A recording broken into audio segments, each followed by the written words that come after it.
America has the world's most powerful military drone, the MQ-9 Reaper. Proven in combat, devastating in warfare. But there's a problem America can't solve. Europe won't let the Reaper fly. Not because it's weak, not because it's outdated, because it's unsafe. European safety laws banned military drones from civilian airspace. The Pentagon said, no problem, we'll fly it from military bases only.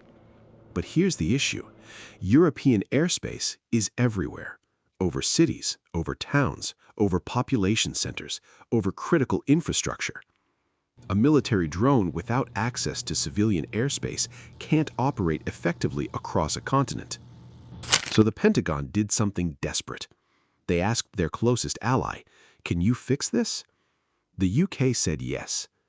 The UK took America's drone, completely rebuilt it. New airframe, new software, new sensors, new missiles. 1 year later, the UK's version passed European safety certification.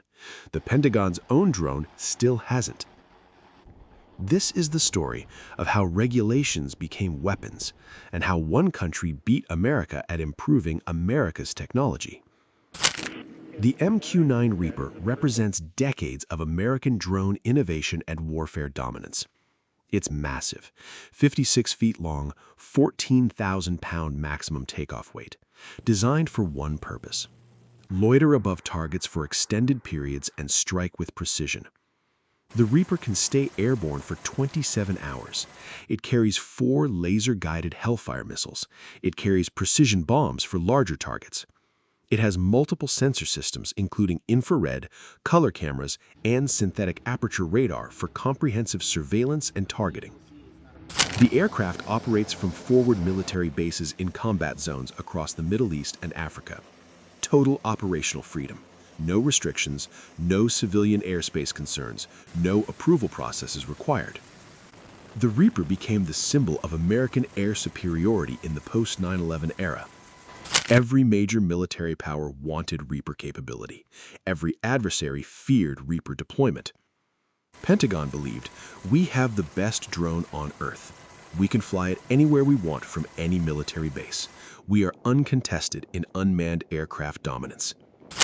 But Pentagon made an assumption that would prove disastrously wrong: that European military bases and restricted military training areas would provide sufficient operational space for modern drone warfare. That assumption collapsed the moment Pentagon tried operating in Europe. In 2016, the European Union codified safety standards for unmanned aircraft systems operating in their airspace. The regulation was explicit and unambiguous. Military drones cannot operate in civilian airspace. The reasoning was practical and grounded in safety. A military drone has minimal collision avoidance capability compared to commercial aircraft flying at altitude. A military drone carries weapons. A military drone operating in civilian airspace near population centers creates unacceptable risk to commercial aviation and people on the ground. This wasn't an arbitrary ban. European aviation authorities conducted risk assessments. They studied historical incidents. They consulted with aviation safety experts. Europe didn't say military drones aren't allowed anywhere. Europe said military drones aren't allowed in shared airspace with civilian traffic. The Pentagon's initial response was dismissive. No problem. We'll use military bases. We'll segregate our operations. Military operations will never interact with civilian traffic. But the problem for the Pentagon emerged immediately. Shared airspace covers most of Europe. Military bases in Europe are specific locations: Ramstein Air Base in Germany, Lakenheath in England, RAF Mildenhall, a handful of strategic locations. But modern European operations require flights across continental distances, flights over populated areas, flights where you cannot avoid civilian airspace regardless of airspace segregation policies. A Reaper-based operation in Germany cannot reach operations in Eastern Europe without crossing civilian airspace. A Reaper mission to support NATO operations in Baltic states cannot operate from Ramstein without violating European airspace regulations. Pentagon's assumption completely collapsed. We cannot do meaningful European operations from military bases only. The Reaper could fly in combat zones where civilians don't exist, but the Reaper couldn't fly in Europe, where civilian traffic dominates continental airspace. The Pentagon faced reality. We can't solve this with the current drone. To fly in European civilian airspace, a drone needs collision avoidance systems, needs automated safety protocols, needs redundancy systems, needs certification from European aviation authorities. The Pentagon looked at the cost: complete airframe redesign, new flight control software, new sensor systems, European regulatory certification process. The Pentagon did the math. This would take years, cost hundreds of millions, require rebuilding a proven platform. And there was risk. What if the redesign compromised combat capability? What if military performance suffered in pursuit of civilian certification? The Pentagon made a decision. We don't have the bandwidth for this. Ask the UK. Britain had purchased Reaper drones. Britain understood the problem. Britain operated from RAF bases with the same European airspace restrictions. Pentagon to UK. Can you modify this drone to meet European safety standards? UK. We can try. Pentagon. How long? UK. We'll aim for operational certification within 2 years. Pentagon. And you won't lose combat capability? UK. We'll make it better.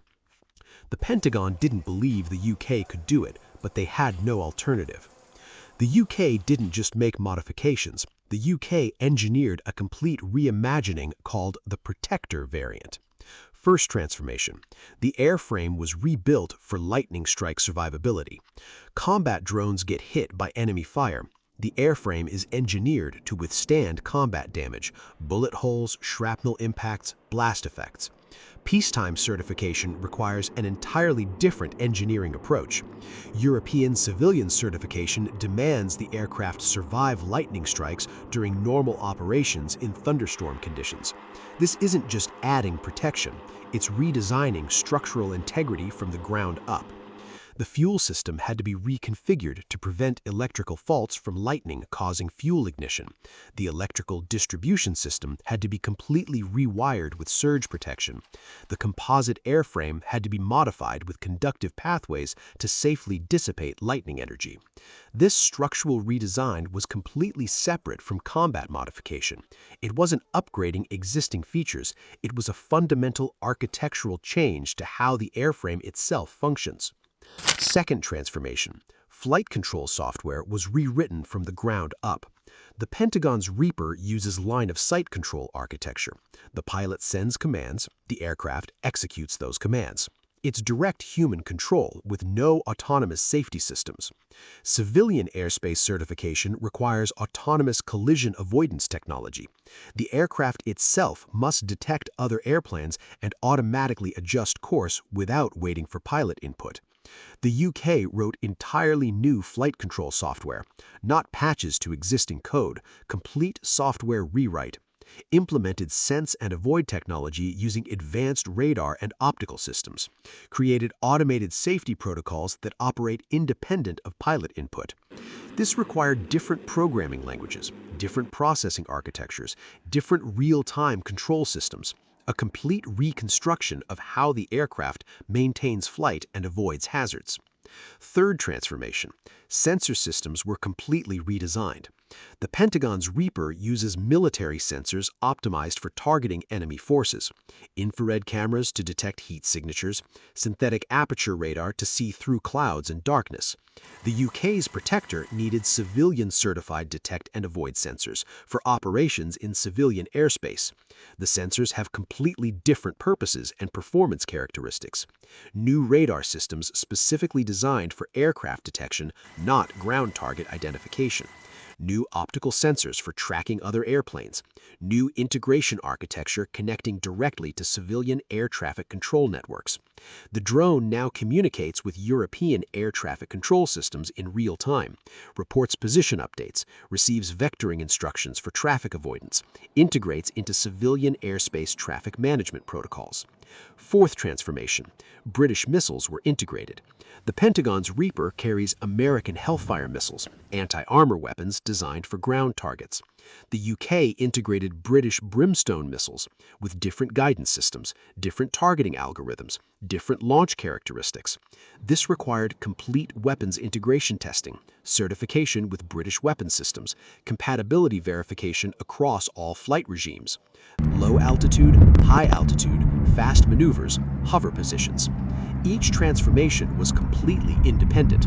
The airframe modifications had nothing to do with software changes. The software had nothing to do with sensor redesign. The sensors had nothing to do with weapons integration. Each element was engineered separately for different purposes. In 2024, the UK achieved something the Pentagon hadn't: European Civilian Airspace Certification. This wasn't a military approval. This was European Aviation Agency certification, the same standard commercial aircraft must meet. The Protector could now fly in European civilian skies, share airspace with commercial traffic, operate across continental Europe without restrictions.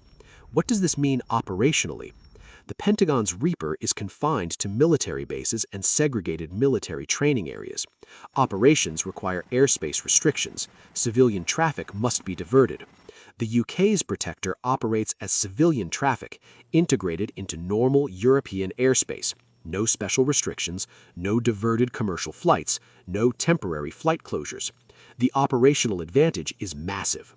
A Reaper mission requires coordinating with European air traffic control, military authorities, and civilian authorities. Paperwork, delays, restrictions. A Protector mission operates in normal civilian airspace.